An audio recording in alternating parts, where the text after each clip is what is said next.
चलिए इस बड़ी अपडेट के बाद आगे बढ़ते हैं, हरियाणा की बात करते हैं। वहां पर एक नए गठबंधन ने चुनावी तपिश बढ़ा दी है और ये अलायंस आईएनएलडी और हरियाणा लोकहित पार्टी का है। इसका सबसे ज्यादा असर सिरसा इलाके में दिख सकता है और इसकी वजह से बीजेपी और कांग्रेस दोनों की टेंशन बढ़ सकती है। राज्य में आईएनएलडी ने बीएसपी से पहले ही गठबंधन कर रखा है।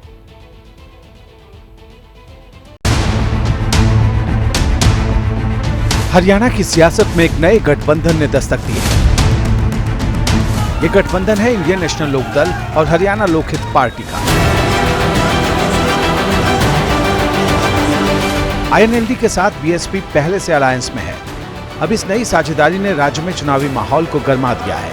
इंडियन नेशनल लोकदल के विधायक अभय सिंह चौटाला सिरसा पहुंचे, यहाँ तारा बाबा कुटिया में तारा बाबा का पहले आशीर्वाद लिया और इसके बाद हरियाणा लोकहित पार्टी के अध्यक्ष गोपाल कांडा से मुलाकात की और फिर हो गया गठबंधन का ऐलान।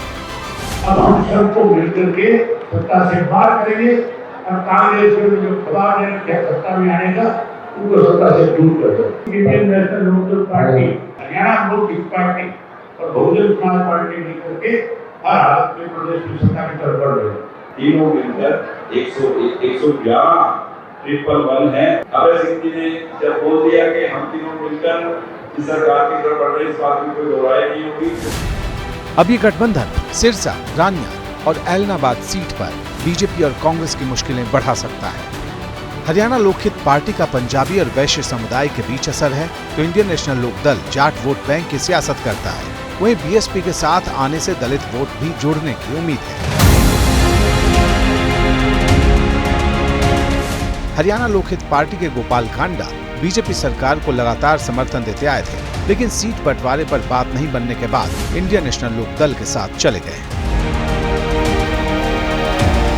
हरियाणा में बीजेपी के राम रो पड़े।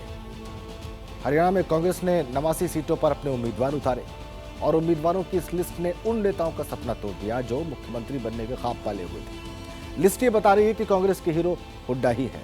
कांग्रेस ने भिवानी सीट सीपीएम को दी।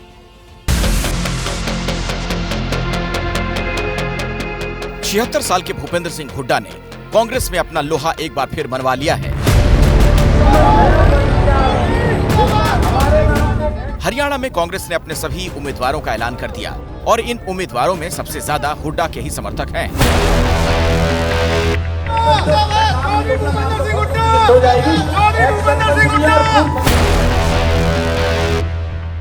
कांग्रेस की लिस्ट ने सीएम की कुर्सी का ख्वाब देखने वाली सांसद कुमारी सैलजा और सांसद रणदीप सुरजेवाला को जोर का झटका दिया। सुरजेवाला ने कैथल में अपने नाम के पोस्टर भी लगवाए थे, लेकिन टिकट उनको नहीं, बेटे आदित्य सुरजेवाला को मिला है। रणदीप सुरजेवाला ने बुधवार को टिकट के लिए आखिरी जोर लगाया और अपने परिवार से कांग्रेस के रिश्तों का जिक्र कैथल के मंच से किया। हमारा घर कांग्रेस पार्टी को दे दिया। कांग्रेस पार्टी के पास खाता भी नहीं था उन दिनों। ये बात बहुत कम लोग पंडित जी जानते। फिर वो दफ्तर कांग्रेस का हमारे घर से चलता। भूपेंद्र हुड्डा ने टिकट बंटवारे में बाजी मारी। सैलजा और सुरजेवाला को उम्मीदवार नहीं बनने दिया। आपसे गठबंधन नहीं चाहते थे, नहीं होने दिया। सांसद सैलजा तो कई बार सीएम बनने और चुनाव लड़ने की इच्छा जता चुकी थी। मैंने केवल इच्छा जाहिर की थी। फैसला जब हाईकमान करेगा तभी आगे कार्रवाई होगी, दिस वे और दैट वे। सैलजा खुद तो विधानसभा लड़ना चाह ही रही थीं। अपने परिवार और समर्थकों के लिए भी टिकट चाह रही थीं।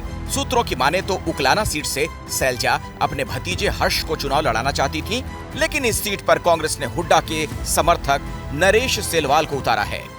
वहीं नारनौंद से सैलजा अपने करीबी अजय चौधरी की फील्डिंग कर रही थीं, लेकिन यहाँ भी उन्हें निराशा ही हाथ लगी। इसी तरह पानीपत में भी पार्टी के प्रभारी दीपक बावरिया की पसंद पर हुड्डा भारी पड़े। हुड्डा ने एक एक करके अपने कील कांटे टिकट बंटवारे में ही दुरुस्त कर लिए हैं। हुड्डा विरोधी कैंप को महज आधा दर्जन से भी कम टिकट में संतोष करना पड़ा। इसीलिए कहा जा रहा कि हरियाणा कांग्रेस में हीरो 76 साल के हुड्डा ही हैं।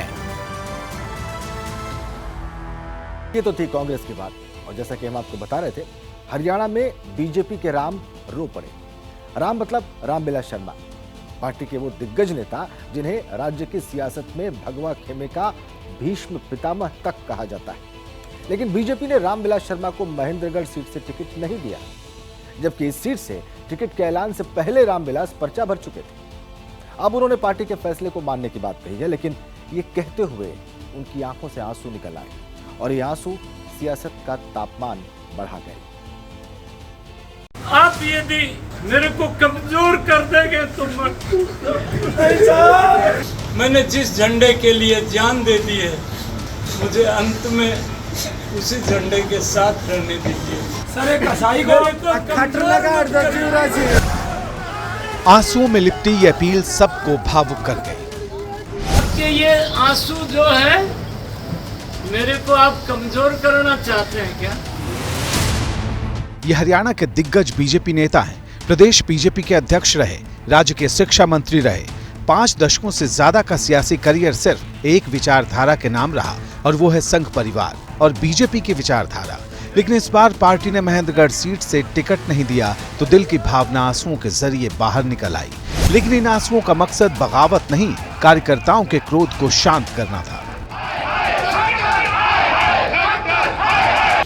आपको मेरे ईमान की कसम, मेरे जयराम भगवान की कसम, आप यदि मेरे को कमजोर कर देंगे तो मैं आपा को एक छोटे से किसान के बेटे संगठन के कारण मेरी हाथ जोड़ करके ये मेरी फौज है। महेंद्रगढ़ बीजेपी की छावनी इसलिए कहलाती है, भारतीय जनता पार्टी के लिए आपने खून दिया और मेरी आपसे हाथ जोड़ के विनती है कि पार्टी के इस निर्णय को हम स्वीकार करते हैं। रामविलास शर्मा ने खुद से ऊपर पार्टी को रखा, फैसला कबूल कर लिया, वो भी तब जबकि पार्टी की तरफ से महेंद्रगढ़ सीट से प्रत्याशी के ऐलान से पहले ही वो पर्चा भी दाखिल कर चुके थे। वो भी तब जबकि केंद्रीय राज्य मंत्री राव इंद्रजीत सिंह से लेकर भिवानी महेंद्रगढ़ से बीजेपी के सांसद चौधरी धर्मवीर सिंह जैसे नेता रामविलास शर्मा के साथ खड़े थे। इधर कांग्रेस ने इसे मुद्दा बनाकर बीजेपी पर तीखा तंज कर डाला। ये वफादार कार्यकर्ता हैं, नेता हैं, उनको नजरअंदाज कर दिया जा रहा है, बाहर से लोगों को ला ला के उनको टिकट दे दी जा रही है, तो भारतीय जनता पार्टी अब अपने समापन की ओर है। बीजेपी ने महेंद्रगढ़ सीट से इस बार कंवर सिंह यादव को टिकट दिया है। अब देखना यह है कि रामविलास शर्मा की जगह उन पर लगाया गया दांव कितना असरदार साबित होता है।